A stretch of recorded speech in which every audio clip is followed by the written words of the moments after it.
Chapter है carbon and its compound है, chapter 4 है क्लास 10 साइंस का। तो इसमें देखो देखने के लिए क्या इंपॉर्टेंट पार्ट है। कार्बन देखो, कार्बन जो है 4 इलेक्ट्रॉन्स को गेन नहीं कर सकता है या फिर 4 इलेक्ट्रॉन को लूज नहीं कर सकता है। तो ये किस लिए होता है, क्यों होता है ऐसा कि पॉसिबल नहीं है कार्बन के लिए? क्योंकि देखो न्यूक्लियस में जो एनर्जी होता है, न्यूक्लियस में जो एनर्जी होता है कार्बन का, nucleus doesn't have enough energy. ठीक है ना, न्यूक्लियस के साथ इतना एनर्जी नहीं होता है कि 4 इलेक्ट्रॉन को गेन कर सके, 4 इलेक्ट्रॉन को लूज कर चुके। तो ये सब देख लेना, ये रीज़न पूछा जाता है why it is not possible for carbon. तो nucleus does not have enough energy to hold और लूज द इलेक्ट्रॉन्स। तो इसका देखो नेक्स्ट पार्ट में क्या है, देखो स्ट्रक्चर ऑफ मीथेन देख लेना अच्छे से। देखो कार्बन जो है 4 इलेक्ट्रॉन को शेयरिंग करता है और हाइड्रोजन जो है 1 इलेक्ट्रॉन को शेयरिंग करता है। तो उसी के कॉम्बिनेशन से देखो ये मीथेन बना है, इलेक्ट्रॉन डॉट स्ट्रक्चर। नेक्स्ट देखो इसका देख लेना, इथेन देख लेना। देखो बहुत सारा पार्ट्स है इस चैप्टर में, बहुत ही डीप जाने से बहुत सारा पार्ट्स मिलेगा तुम लोग को। लेकिन अभी फाइनल ज़्यादा दिन नहीं है, एक दिन है शायद तुम लोग का। तो इसके लिए ऊपर ऊपर तुम लोग देख सकता है इंपॉर्टेंट पार्ट। तो दूसरा है देखो वर्सेटाइल नेचर ऑफ कार्बन है, और इसी में एक चीज़ लिख देता हूँ मैं, एक क्वेश्चन भी आ सकता है इसी के ऊपर कि why carbon form large compound. ठीक है ना, तो 2 प्रॉपर्टी की वजह से ये लार्ज कंपाउंड फॉर्म करता है या फिर वर्सेटाइल नेचर ऑफ कार्बन। एक है कैटेनेशन। कैटेनेशन का मतलब क्या होता है, carbon can link with another carbon. और दूसरा क्या है, टेट्रावैलेंसी है। तो कार्बन हैज़ 4 वैलेंस इलेक्ट्रॉन, तो इसकी वजह से 4 वो शेयरिंग कर पाता है दूसरे से, तो लार्ज कंपाउंड फॉर्म हो जाता है। ठीक है। दूसरा है देखो electron dot structure of ethane लिख देना। ईथ का मतलब क्या होता है, 2 कार्बन आ रहा है देखो। तो हिसाब कर लेना कि एक कार्बन जो है 8 इलेक्ट्रॉन्स लेने वाला है। पहले भी बोल चुका हूँ मैं कि 8 वैलेंस इलेक्ट्रॉन होना चाहिए किसी भी एलिमेंट्स का फील्ड होने के लिए। और हाइड्रोजन को देखो 2 होना चाहिए, इसका 1 है तो 1 ले सकता है, तो 2 बन जाता है। ठीक है ना, और वो लोग कम्प्लीटली फील्ड हो जाते हैं। तो कार्बन 2 है यूज़, क्योंकि ईथ है यहाँ पे, ईथ का मतलब 2 कार्बन होता है। और सिंगल बॉन्ड देखो ए एन ई आ रहा है तो सिंगल बॉन्ड होता है, ई एन ई आने से डबल बॉन्ड, और वाई एन ई आने से ट्रिपल बॉन्ड होता है। बहुत सारा डीप नॉलेज इसमें चाहिए होता है, तो ऊपर ऊपर देख लो तुम लोग तो स्ट्रक्चर।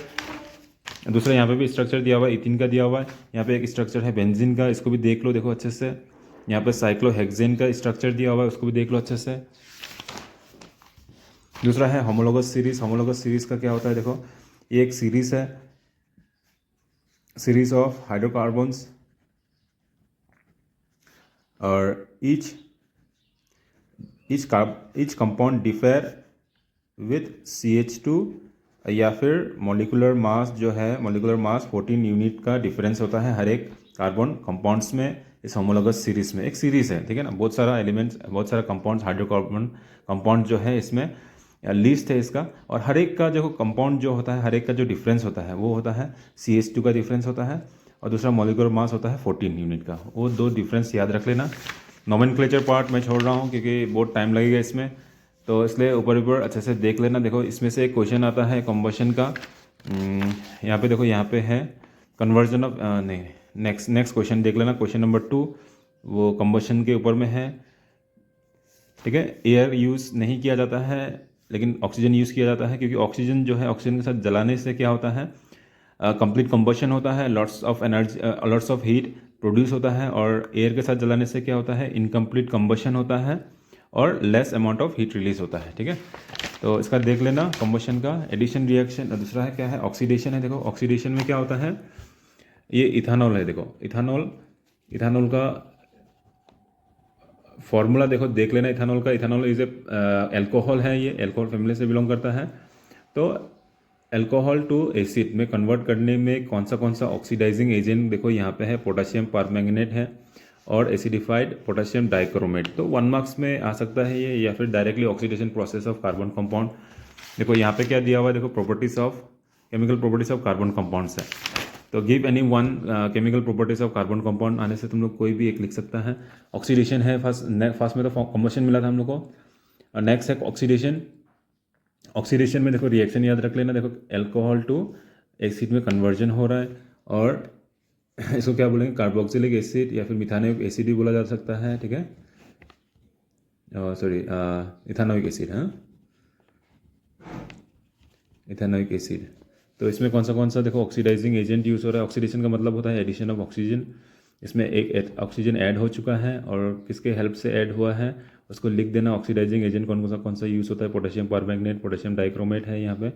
नेक्स्ट है एडिशन रिएक्शन है। एडिशन रिएक्शन में क्या होता है, अनसैचुरेटेड हाइड्रोकार्बन में ऐड हाइड्रोजन होता है, हाइड्रोजन को ऐड किया जाता है। इसी प्रोसेस को हाइड्रोजनेशन भी बोला जाता है, ठीक है। और ये किस लिए यूज़ होता है, देखो वेजिटेबल्स ऑयल्स जो है एक्सट्रैक्ट करने के लिए, एनिमल्स फैट्स एक्सट्रैक्ट करने के लिए यूज़ होता है। तो इसको ऊपर ऊपर देख लेना, ठीक है। और दूसरा है सब्स्टिट्यूशन रिएक्शन है। इसमें क्या होता है, क्लोरीन को ऐड किया जाता है और वो रिप्लेस करता है हाइड्रोजन को इन ए वेरी फास्ट रिएक्शन, ठीक है। इसका रिएक्शन यहाँ पे दिया हुआ है, तो इसको सब्स्टिट्यूशन रिएक्शन बोला जाता है, क्योंकि सब्स्टिट्यूशन का मतलब क्या होता है, रिप्लेस करना। तो हाइड्रोजन को रिप्लेस कर रहा है कौन, क्लोरीन कर रहा है इसमें सब्स्टिट्यूशन रिएक्शन में। और ये रिएक्शन याद रख लेना, ठीक है ना। तो इस सब में भी रिएक्शन है, देखो सिंपल है। देखो इथानॉल का जो स्ट्रक्चर है, फॉर्मूला है, उसको याद रख लेना। और डायरेक्टली देखो इथानोइक एसिड का फॉर्मूला याद रख लेना। आने वाला जो रिएक्शंस वगैरह है, टॉपिक्स वगैरह है, उसमें दोनों का ही यूज़ हो रहा है बार बार, तो इसको देख लेना। नेक्स्ट है देखो properties of ethanol. Properties of ethanol में क्या हो रहा है, देखो इथानॉल भी एक फैमिली है अल्कोहल का, जो कि बहुत ही लिथल है। अगर इसका यूज़ करें तो हेल्थ प्रॉब्लम हो सकता है। इथानॉल इतना तगड़ा है कि अलग अलग एल्कोहल्स बनाने में यूज़ होता है इसका। तो फर्स्ट प्रॉपर्टी जो है देखो, रिएक्शन विद सोडियम। सोडियम से रिएक्ट करने से क्या निकलता है, देखो सोडियम इथॉक्साइड निकलता है और इसमें इवोल्यूशन ऑफ हाइड्रोजन गैस होता है, ठीक है ना। और दूसरा क्या है, देखो रिएक्शन दिया हुआ है, इसको डिहाइड्रेशन रिएक्शन बोला जाता है। डिहाइड्रेशन रिएक्शन बोला जाता है। नेक्स्ट जो प्रॉपर्टीज है इथानॉल का, तो डिहाइड्रेशन रिएक्शन होता है क्योंकि इसमें रिमूवल ऑफ वाटर होता है फ्रॉम इथानॉल, इतना याद रख लेना। देखो ये था इथानॉल, ठीक है, पहले भी मिल चुका है। तो इसमें क्या यूज़ होता है, देखो कॉन्सेंट्रेटेड सल्फ्यूरिक एसिड यूज़ होता है। तो रिएक्शन अगर प्रैक्टिस नहीं हो पाता है तो थ्योरी देख लेना अच्छे से, ठीक है, क्या क्या हो रहा है इसमें, वो चीज़ तो लिख सकता है तुम लोग। अगर रिएक्शन अच्छे से कंप्लीट ना हो पाए तो क्या बनता है, इथीन बनता है और वाटर निकलता है उधर से, इसलिए इसको डिहाइड्रेशन रिएक्शन बोला जाता है। दूसरा प्रॉपर्टी है, देखो क्या है, इथानोइक एसिड है। इथानोइक एसिड का देखो अलग अलग नाम है, देखो एसिटिक एसिड है, कार्बोक्सिलिक एसिड फैमिली से बिलोंग करता है वो लोग। उसको विनेगर भी बोला जाता है। इथानोइक ऑक्साइड को पहले मिल चुका है फॉर्मूला CH3COOH। तो इसका जो है देखो फर्स्ट प्रॉपर्टी जो है क्या होता है, स्टेरिफिकेशन रिएक्शन होता है फर्स्ट प्रॉपर्टी। इसमें क्या होता है, स्टर जो है स्वीट स्मेल सब्सटेंस है, ठीक है ना। ये फॉर्म होता है कैसे, इथानोइक एसिड को और इथानॉल को मिक्स करने से, ठीक है ना। इथानोइक एसिड और इथानॉल को मिक्स कर देने से क्या बनता है, ईस्टर बनता है। तो अगर ये स्ट्रक्चर भूल जाते हो तो डायरेक्टली C4H8O2 लिख देना। ईस्टर का फॉर्मूला यही है, ठीक है। ये क्या होता है, बहुत ही स्वीट स्मेल होता है इसका। तो इसमें कहाँ पे यूज़ होता है, ये परफ्यूम्स वगैरह बनाने में यूज़ होता है।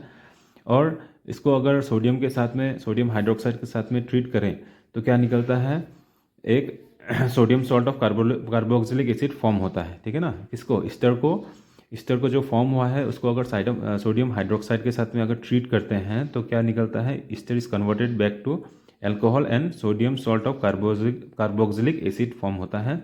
और यही जो है वो है सोप प्रिपरेशन में यूज़ होता है।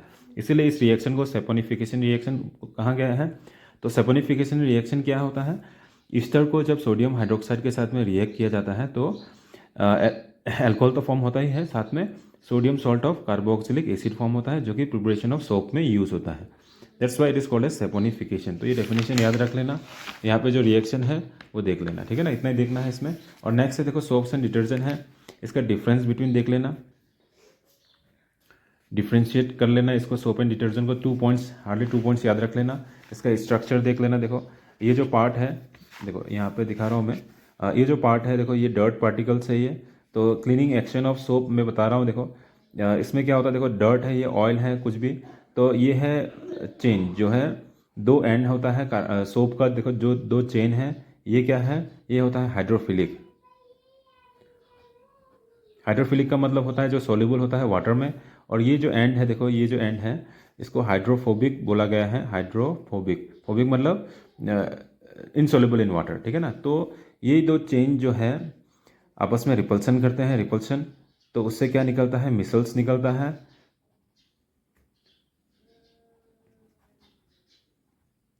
मिसल्स निकलता है इसमें, ठीक है। इसका निकलना मतलब मिसल्स का निकलना मतलब झाग निकलना है, ठीक है ना। तो एक मॉलिक्यूल जो है, देखो सोप का एक मॉलिक्यूल जो है यहाँ पे डायग्राम दिया हुआ है, देखो हाइड्रोफोबिक होता है और दूसरा एंड क्या होता है, हाइड्रोफिलिक। तो हाइड्रोफोबिक एंड जो होता है डर्ट पार्टिकल में एक्ट करता है और दूसरा जो है वाटर के साथ मिलने की कोशिश करता है, तो एक रिपल्सन होता है उसमें, उस मॉलिक्यूल्स में। तो जब भी हम लोग साबुन लगाते हैं, सोप लगाते हैं किसी भी डर्ट पार्ट में, तो क्या होता है, हज़ारों जितना भी मॉलिक्यूल्स है, सोप मॉलिक्यूल्स, जो कि ये दो पार्ट्स होता है, दो एंड्स जो है मॉलिक्यूल्स का, एक होता है हाइड्रोफिलिक और दूसरा एंड होता है हाइड्रोफोबिक। तो ये जो है रिपल्सन प्रोसेस करता है, तो रिपल्सन प्रोसेस करने में मिसल्स फॉर्म होता है। मिसल्स फॉर्म करने के बाद क्या होता है, ये अच्छे से एक्ट कर पाते हैं डर्ट पार्टिकल को और उसको निकाल निकाल देते हैं, ठीक है ना। तो ये चीज़ देख लेना अच्छे से, इस चैप्टर से इतना ही है।